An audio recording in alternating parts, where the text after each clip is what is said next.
Welcome back students. तो last video में हमने क्या पढ़ा था? लास्ट वीडियो में हमने आयनिक कंपाउंड्स और कोवलेंट कंपाउंड जो है उनके बीच में बेसिक डिफरेंस पढ़ा था और आयनिक कंपाउंड्स कैसे बनते हैं और कोवलेंट कंपाउंड कैसे बनते हैं। आज की क्लास में हम क्या करने वाले हैं? आज की क्लास में हम आयनिक कंपाउंड्स का ही क्या समझने वाले हैं? Electron dot structure, formation of these by electron transfer और आयंस फॉर्म्ड। आपके एग्जाम में भी मोस्टली क्या पूछा जाता है कि फॉर्मेशन ऑफ कोई भी XX आपका आयनिक कंपाउंड है, उसका फॉर्मेशन, उसका इलेक्ट्रॉन डॉट स्ट्रक्चर और जो उसमें कैटायंस और एनायंस फॉर्म हो रहे हैं वो। तो ये हमारे मेन आयनिक कंपाउंड्स हैं जो कि आज हम डिस्कस करने वाले हैं। ठीक है, तो आइए स्टार्ट करते हैं। फर्स्ट एग्जांपल है NaCl का। NaCl में देखिए सोडियम का एटॉमिक नंबर क्या होता है? 11 होता है, तो कन्फिग्रेशन क्या होगी? 281। क्लोरीन का एटॉमिक नंबर क्या होता है? 17 होता है, कन्फिग्रेशन क्या होगी? 287। यहाँ से बहुत क्लियर है क्या? वैलेंस शेल में एक इलेक्ट्रॉन है जो इसको डोनेट करना है और क्लोरीन के वैलेंस शेल में एक इलेक्ट्रॉन कम है, तो इसको एक इलेक्ट्रॉन की ज़रूरत है और इसको एक इलेक्ट्रॉन अपना दे देना है। तो होता क्या है? आयनिक कंपाउंड्स में ट्रांसफ़र होता है इलेक्ट्रॉन्स का from metal to non metal. तो यहाँ पे क्या होगा? सोडियम अपना एक इलेक्ट्रॉन जो है क्लोरीन को दे देगा, सोडियम कैटायन बना लेगा, क्लोराइड आयन बन जाएगा। पहले हम एटम्स ड्रॉ करते हैं। किस किस के एटम है यहाँ पे? एक सोडियम का एटम है और एक क्लोरीन का है। सोडियम का लुईस डॉट स्ट्रक्चर पहले ड्रॉ करेंगे। वैलेंस शेल में कितने इलेक्ट्रॉन्स हैं? 1, तो क्या आएगा यहाँ पे? हम 1 इलेक्ट्रॉन शो करेंगे। क्लोरीन है, क्लोरीन के वैलेंस शेल में कितने इलेक्ट्रॉन्स हैं? 7, तो 7 इलेक्ट्रॉन्स ड्रॉ करेंगे। ओके, अब आपको एक चीज़ क्या ध्यान रखनी है, क्योंकि ये दोनों अब अलग एलिमेंट्स के एटम्स हैं तो इनके इलेक्ट्रॉन्स को हम अलग अलग सिंबल से दिखाएंगे। जैसे सोडियम का हमने क्या यूज़ किया? डॉट, और क्लोरीन के इलेक्ट्रॉन्स के लिए हमने क्या यूज़ किया? क्रॉस। अब ये क्या है? ये एक हमारा आयनिक कंपाउंड का फॉर्मेशन है, तो हम यहाँ क्या दिखाएंगे? इलेक्ट्रॉन का transfer from metal to non metal. ये हमने इलेक्ट्रॉन ट्रांसफर दिखाया। अब इलेक्ट्रॉन ट्रांसफर होने के बाद में क्या होगा? देखो, सोडियम ने अपना एक इलेक्ट्रॉन दे दिया, इसलिए अब इसका कोई भी इलेक्ट्रॉन शो नहीं करेंगे, मगर क्योंकि इसने एक इलेक्ट्रॉन लूज कर दिया है, एक इलेक्ट्रॉन कम है इसका, तो उसकी वजह से इसके ऊपर क्या आएगा? एक पॉजिटिव चार्ज। अब क्लोरीन का देखा, क्लोरीन के खुद के पहले 7 इलेक्ट्रॉन्स थे और एक इलेक्ट्रॉन इसने अब सोडियम से ले लिया है। ठीक है, अब इसको किस में शो करेंगे? एक ब्रैकेट में। अब चार्ज लगाएंगे, तो देखो इसने एक इलेक्ट्रॉन लिया है तो इसके ऊपर एक नेगेटिव चार्ज आ जाएगा। पहले कन्फिग्रेशन क्या थी? 281। अब क्या हो गई? सोडियम की कन्फिग्रेशन 28। पहले क्लोरीन की कन्फिग्रेशन क्या थी? 287। अब क्या आ गई? 288। देखिए दोनों ने अपने अपने ऑक्टेट जो हैं वो क्या कर लिए हैं? कंप्लीट कर लिए हैं। तो यहाँ पे देखो कैटायन कौन सा फॉर्म हो रहा है? कैटायन कौन सा फॉर्म हो रहा है? सोडियम कैटायन फॉर्म हो रहा है। और एनायन कौन सा फॉर्म हो रहा है? क्लोराइड एनायन फॉर्म हो रहा है। ओके, अब सेकेंड एग्जाम्पल है MgCl2। ओके, मैग्नीशियम है। अब हम थोड़ा सा फास्ट चलेंगे। मैग्नीशियम का एटॉमिक नंबर क्या है? 12। कन्फिग्रेशन क्या होगी? 282। क्लोरीन का एटॉमिक नंबर क्या है? 17। कन्फिग्रेशन क्या होगी? 287। मैग्नीशियम की वैलेंस शेल में 2 इलेक्ट्रॉन्स हैं। मैग्नीशियम को ऑक्टेट अपनी कंप्लीट करने के लिए क्या करना होगा? स्टेबिलिटी गेन करने के लिए ये 2 इलेक्ट्रॉन्स देने होंगे, मगर क्लोरीन तो एक इलेक्ट्रॉन ले सकता है, तो यहाँ पे हमें कितने क्लोरीन एटम्स की जरूरत पड़ेगी? 2 क्लोरीन एटम्स की। तो एक मैग्नीशियम अपने 2 इलेक्ट्रॉन्स को एक एक अलग अलग क्लोरीन एटम को डोनेट करेगा। तो आओ हम स्ट्रक्चर ड्रॉ करते हैं। रिएक्शन क्या आप लिखोगे? मैग्नीशियम है और कितने क्लोरीन है? 1 और 2। ठीक है, अब इनका इलेक्ट्रॉन्स, वैलेंस शेल में कितने इलेक्ट्रॉन्स हैं मैग्नीशियम के? 2। क्लोरीन के एक क्लोरीन में कितने होते हैं? 7। दूसरे क्लोरीन में भी कितना हुए? 7। यहाँ पे क्या होगा? ट्रांसफर ऑफ इलेक्ट्रॉन दिखाएंगे हम। ये इलेक्ट्रॉन इस क्लोरीन के पास में आया, इसकी ऑक्टेट कंप्लीट हो गई, अब और नहीं लेगा, तो ये वाला इलेक्ट्रॉन दूसरे वाले क्लोरीन के पास में चला जाएगा। अब इलेक्ट्रॉन डॉट स्ट्रक्चर ड्रॉ करेंगे इसका। कैसे होगा ड्रॉ? देखो, ये इलेक्ट्रॉन्स इसने दे दिए हैं ना दोनों, तो अब इसके ऊपर हम कोई भी इलेक्ट्रॉन नहीं दिखाएंगे, मगर इसने 2 इलेक्ट्रॉन्स दिए हैं अपने। पहले सोडियम ने 1 दिया था तो इस पर 1 पॉजिटिव आया था, इसने 2 इलेक्ट्रॉन्स दिए हैं तो इस पर 2 पॉजिटिव चार्ज आएगा।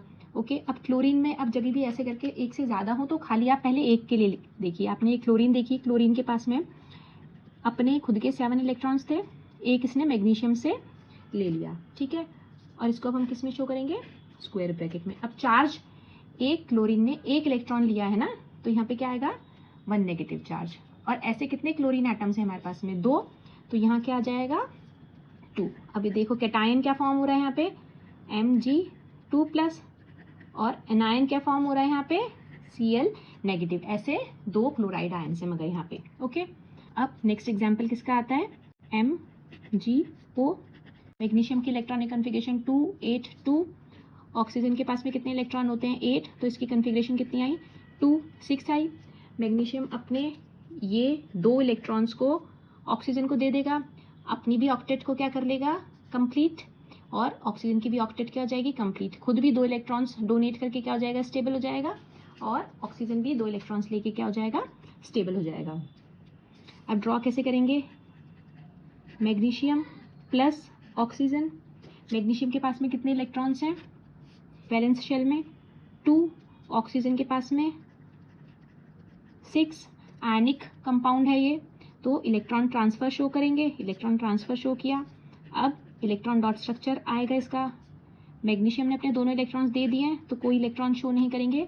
अगर 2 इलेक्ट्रॉन दिए हैं तो 2 पॉजिटिव चार्ज आया। ओके, ऑक्सीजन के खुद के 6 इलेक्ट्रॉन्स थे और 2 इसने मैग्नीशियम से ले लिए, इसकी ऑक्टेट कंप्लीट हो गई। अब क्योंकि इसने 2 इलेक्ट्रॉन्स लिए हैं तो 2 नेगेटिव चार्ज आएगा। ओके, तो ये हमारा क्या होगा इसका इलेक्ट्रॉन डॉट स्ट्रक्चर। कैटायन कौन सा फॉर्म हो रहा है यहाँ पे Mg2+, और एनायन कौन सा फॉर्म हो रहा है यहाँ पे O2 नेगेटिव। O2 नेगेटिव क्या हो रहा है हमारा एनायन फॉर्म। Na2O।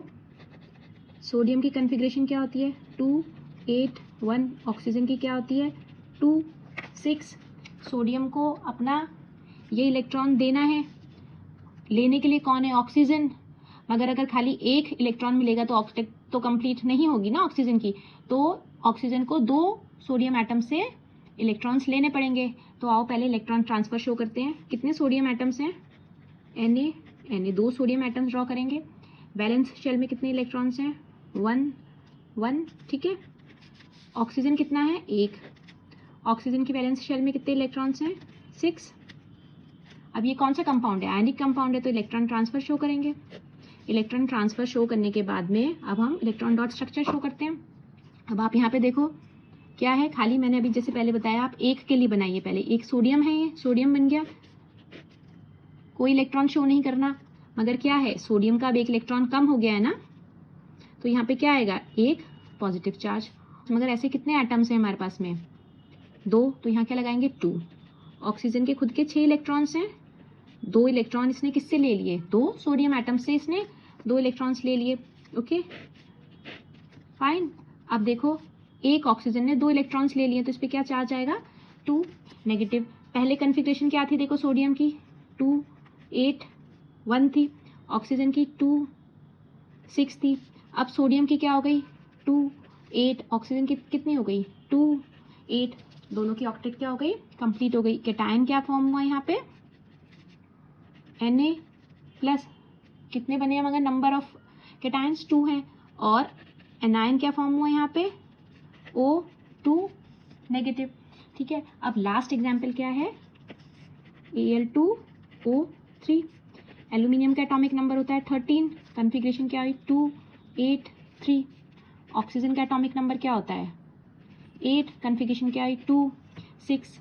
अब आओ ड्रॉ करते हैं इसको। तो एल्यूमिनियम के कितने एटम्स हैं 2, ऑक्सीजन के कितने हैं 3। एल्यूमिनियम की वैलेंस शेल में कितने इलेक्ट्रॉन्स होते हैं 1 2 3 1 2 3, और ऑक्सीजन में 6 होते हैं, एक ऑक्सीजन में 6 होते हैं, तो इसके 6 इसके 6 और इसके 6। ठीक है, अब क्या है ये हमारा कौन सा कंपाउंड बन रहा है यहाँ पे आयनिक कंपाउंड बन रहा है, तो हम इलेक्ट्रॉन ट्रांसफर दिखाएंगे। ये 2 इलेक्ट्रॉन्स इस ऑक्सीजन के पास में आए तो इस ऑक्सीजन के पूरे 8 कंप्लीट हो गए, तो अब ये और नहीं लेगा, तो ये वाले 2 इलेक्ट्रॉन इस ऑक्सीजन के पास में आए, इसके भी पूरे फिनिश हो गए, ऑक्टेट कंप्लीट हो गई। अब ये भी नहीं लेगा, अब ये लास्ट वाले 2 इलेक्ट्रॉन्स इस ऑक्सीजन के पास में आ जाएंगे। तो अब देखो यहाँ पे एल्यूमिनियम ने तीनों के तीनों अपने इलेक्ट्रॉन्स लूज कर दिए और स्टेबिलिटी गेन कर दी, और इन तीनों ऑक्सीजन ने 2 इलेक्ट्रॉन्स लेके स्टेबिलिटी गेन कर ली। अब हम इलेक्ट्रॉन डॉट स्ट्रक्चर ड्रॉ करते हैं इनका पहले की तरह। आपको मैंने क्या बोला है, खाली एक एटम देखिए, एल्यूमिनियम देखा हमने, इलेक्ट्रॉन कोई नहीं शो करेंगे हम क्योंकि इसने डोनेट कर दिए हैं, और 3 इलेक्ट्रॉन इसने डोनेट कर रहे हैं तो 3 पॉजिटिव चार्ज आएगा। मगर ऐसे कितने हैं हमारे पास में, 2 एल्यूमिनियम एटम्स हैं तो यहाँ पे 2 आएगा। अब ऑक्सीजन में भी देखो, इन्हें हाइड कर लो, ऑक्सीजन के 6 तो खुद के इलेक्ट्रॉन्स थे, 2 इसने एल्यूमिनियम से ले लिए, ठीक है, पहले ब्रैकेट शो करेंगे। और इस पर चार्ज कैसा आया, एक ऑक्सीजन ने 2 इलेक्ट्रॉन लिए हैं तो 2 नेगेटिव चार्ज आया। और ऐसे कितने हमारे पास में ऑक्सीजन एटम्स हैं, 3, तो यहाँ क्या लिखेंगे 3। तो यहाँ पे अब कैटायन क्या है हमारा, Al3+, और एनायन क्या है हमारा, O2 नेगेटिव। तो होपफुली आपको फॉर्मेशन ऑफ आयनिक कंपाउंड और इलेक्ट्रॉन डॉट स्ट्रक्चर जो है ये समझ आ गया होगा। एग्जाम में मोस्टली यही पूछा जाता है कि हमारा इलेक्ट्रॉन डॉट स्ट्रक्चर क्या है, या फिर इनका फॉर्मेशन, और इनके अंदर जो हमारे कैटायंस और एनायंस बन रहे हैं वो। तो नेक्स्ट क्लास में हम मिलेंगे कोवलेंट कंपाउंड के फॉर्मेशन के साथ में और स्ट्रक्चर्स के साथ में, इलेक्ट्रॉन डॉट स्ट्रक्चर्स के साथ में। Thank you.